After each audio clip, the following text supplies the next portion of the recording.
Amém, povo de Deus, tudo bom? Eu sou o Padre Vitor e esse é o meu canal, por isso eu gostaria de dizer seja bem-vindo e para não esquecer, se inscreve no canal, ative o sininho e deixe seu like e também envie para os seus amigos esse vídeo para termos maior alcance. Eu sei que talvez você deve estar pensando, né? Ah, Padre Vitor, o senhor vai virar youtuber e vai deixar de atender na secretaria paroquial e as pessoas que precisam? Não, né? Eu quero conciliar o tempo aqui com vocês no YouTube com o meu tempo de atendimento na paróquia. Por isso, eu vou ter que me desdobrar um pouco mais. Mas para mim vai ser uma alegria muito grande estar com vocês. E nesse nosso primeiro vídeo, eu queria falar de uma coisa muito importante na vida de qualquer um que caminhe na igreja em direção à santidade, que é a vida espiritual. Então, fique ligado porque esses nossos vídeos vão ser uma série de 3, e esse primeiro nós vamos falar da via purgativa ou via de purificação. Vamos para o vídeo?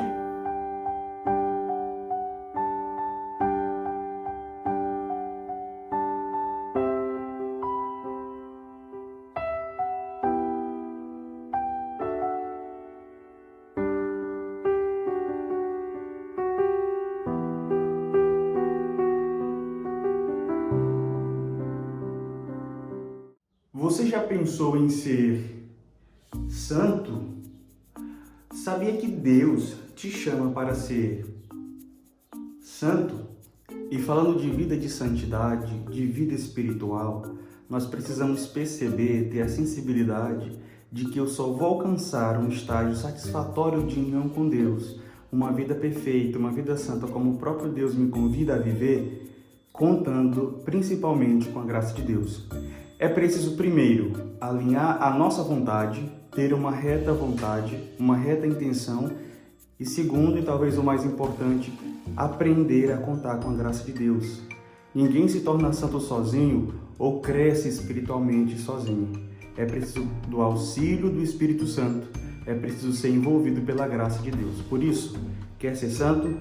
Conte com a graça de Deus e alinhe a sua vontade com a vontade do nosso Senhor. E para falar do estágio da via purgativa ou estágio de purificação da alma, o primeiro estágio daqueles que querem trilhar um caminho de santidade, eu gostaria de lembrar uma pequena história que conta São João da Cruz no seu livro Noite Escura da Alma.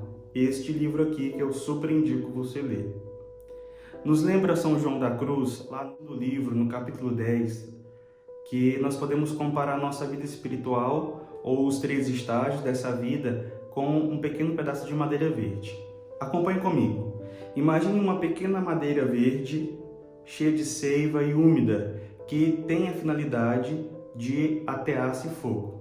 Quando essa madeira é exposta ao fogo pela primeira vez, ela começa um processo de purificação. É preciso queimar para virar um carvão e brasa. Então, o primeiro processo é expelir toda a seiva, toda a umidade e talvez até toxinas presentes nessa madeira. E é um processo doloroso porque a madeira verde no fogo chora, ela soa, ela expele toda a impureza, toda a seiva num processo de purificação. E assim ela vai ficando mais leve e mais seca, a ponto de se iluminar completamente. E no segundo momento, a madeira, já livre de toda a seiva, livre de todas as toxinas, se acende facilmente. Ela se envolve nas chamas e, bem acesa, se liga facilmente às chamas. E nesse momento, a madeira tem facilidade de iluminar-se plenamente.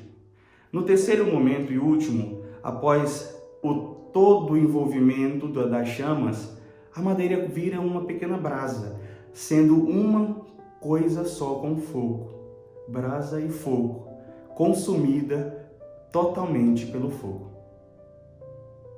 Essa pequena história vai nos servir para os próximos vídeos também, mas nos detenhamos no primeiro estágio. Veja que para a purificação é preciso se expor ao fogo do amor de Deus. Por isso, aquele que deseja uma vida de santidade precisa também de uma vida de desapegos. É uma vida de purificação. No livro Compêndio de Teologia Ascética e Mística, este livro aqui, que eu também super indico, nos fala o autor que existem alguns tipos de principiantes. Principiantes são aqueles que ingressam no caminho de santidade.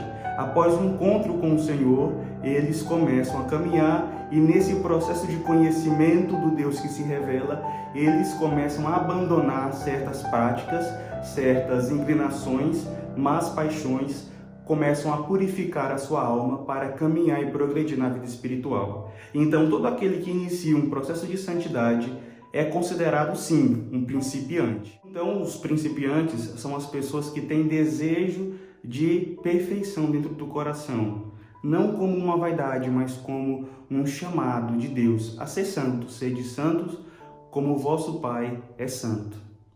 Por isso, eu gostaria agora de destacar 3 tipos de principiantes. Dito isso, eu gostaria de apresentar 3 categorias de principiantes, de pessoas que estão ingressando e iniciando a sua caminhada rumo à santidade. E a primeira categoria de principiantes são as pessoas que desejam progredir cada vez mais na vida de perfeição, que são as crianças, os jovens ou pessoas com um coração puro, que vivem uma pureza de coração. Não contentes com o que encontram, querem dedicar-se mais e mais a Deus, acabam evitando os pecados e progredindo cada vez mais na vida espiritual. São as pessoas que vivem com um coração inocente, com um coração puro, um coração casto. A segunda categoria de principiantes são a de convertidos, ou seja, de pessoas que após viver uma vida de pecado, uma vida imersa em impurezas, no encontro com Deus, numa conversão autêntica, abandonam tudo isso que causa impureza e que fere o seu coração e voltam-se lealmente para Deus, desejando viver algo novo, algo que signifique cada vez mais a sua vida. Essas são as pessoas que, a partir do encontro com Deus, decidem trilhar um caminho de crescimento espiritual, os convertidos. E por fim, a terceira categoria de principiantes, que são os entibiados ou tímidos mesmo, que são aquelas pessoas que, após ter dado passos e progredido na vida espiritual, desleixo, preguiça ou outras desculpas, acabam retomando novamente as práticas antigas e não progridem assim na vida espiritual. Essas pessoas sofrem sempre porque vivem numa espécie de vai e vem, 2 passos para frente, 4 para trás. E isso não nos ajuda muito, mas ainda assim mantém-se ali o desejo de continuar tentando. E você, é principiante ou já é alguém que já progrediu muito na vida espiritual e está muito à frente? Ou se encontra em alguma dessas categorias, deixa aí nos comentários, partilha com todo mundo para nos ajudar a viver cada vez mais. E para que os iniciantes, os principiantes, para que as pessoas que são chamadas por Deus e acolhem o seu chamado, progridam de forma autêntica, verdadeira e eficaz, é preciso muita oração. Santa Teresa fala que a chave para fazer um bom progresso, um bom crescimento espiritual, a chave de entrada no castelo interior da vida espiritual é a oração. Sem a oração, nós não conseguimos nada. Por isso, a primeira coisa é manter uma vida bem organizada e ter metas. O Concílio de Trento, citando Santo Agostinho, vai nos dizer que Deus não nos ordena coisa nenhuma impossível.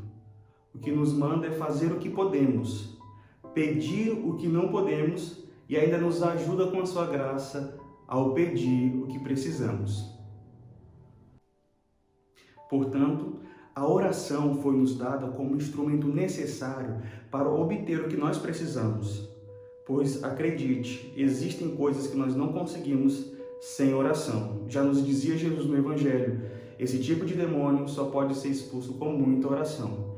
Por isso, no ato de purificar-se, no exercício de abandonar aquilo que é impuro, aquilo que me mancha, aquilo que me distancia de Deus, é preciso uma vida constante de oração. Quer crescer espiritualmente? Cresça em oração, cresça em graça. A oração é muito necessária nesse primeiro estágio e em todos os outros. E eu gostaria de aproveitar a oportunidade para sugerir para vocês alguns exercícios espirituais que nos ajudam a crescer na vida de oração, na vida espiritual e a manter esse processo de purificação algo muito sério em nossa vida. Você certamente, quando se levanta e também quando vai deitar e faz suas refeições, deve fazer suas orações, ou não? Para muitos isso é necessário, mas viver estagnado somente na oração do levantar, na oração da refeição, na oração do almoço, não nos leva a progredir na vida espiritual. Por isso, exercícios espirituais são necessários para nos ajudar a combater principalmente as más paixões, as más inclinações, os maus desejos que querem nos impedir de nos tornar totalmente puros, prontos para Deus. E é preciso fazer um pouco de esforço. E o primeiro deles, eu gostaria de sugerir aqui, é a leitura da Palavra de Deus. Praticar a leitura orante da Palavra, a Lécio Divina, a meditação, em um momento da manhã, rezar o Santo Rosário, meditar os mistérios do Santo Rosário, a confissão sacramental e a participação na Eucaristia. A adoração ao Santíssimo Sacramento. Todos esses são uma espécie de combo da fé que me ajuda a crescer na vida espiritual. Eu preciso lutar, praticar, eu preciso ser virtuoso também na vida de oração. E você também deve estar pensando, né? Ah, padre, por que eu tenho que fazer tanta coisa? Por que eu tenho que rezar tanto? Por que eu tenho que meditar o rosário? Por que eu tenho que ler a palavra de Deus? Por que isso? Por que aquilo? Por que isso? Por que aquilo? Porque sem isso nós não teremos arma nenhuma para lutar contra o pecado. Nós precisamos lutar contra o pecado, lutar contra as más inclinações. E a vida de oração vai ser o combustível que vai me ajudar nessa caminhada. Por isso, quer purificar-se, quer abandonar a vida de pecado, substitua os vícios pelas virtudes, substitua a ociosidade pela vida de oração, substitua as más práticas em boas práticas, inclusive de caridade. E tudo isso, amados irmãos, vai fazer muito sentido e muito efeito quando começarmos com mais facilidade a alinhar a nossa vontade com a vontade de Deus. É preciso fazer com que a vontade de Deus e a minha vontade sejam únicas. Esse é o processo de unidade, de união com Deus. E progredindo na vida espiritual, nós vamos ter mais facilidade. Lembrando que há dias em que eu luto facilmente contra o pecado, mas há dias que o pecado me joga novamente lá para o início do processo e eu terei que recomeçar tudo novamente. O que eu desejo para você é muita perseverança para que, lutando contra o pecado, vivendo uma vida de purificação, levando a sério a purificação da alma, você possa expelir para longe da sua vida todo tipo de toxina ou impureza. Para isso é preciso enfrentar o duro processo de purificação, deixar que o fogo de Deus, a graça de Deus, envolva a sua vida. E eu queria fazer um convite, né? O que é mais difícil para você na sua vida espiritual? Deixa aí nos comentários para partilhar conosco e também para ajudar os nossos irmãos. Que Deus abençoe a cada um de vocês e vamos juntos à vida espiritual, à vida de união com Deus. Que desça sobre vós a bênção e a proteção de Deus Todo-Poderoso, Ele que é Pai, Filho e Espírito Santo. Amém.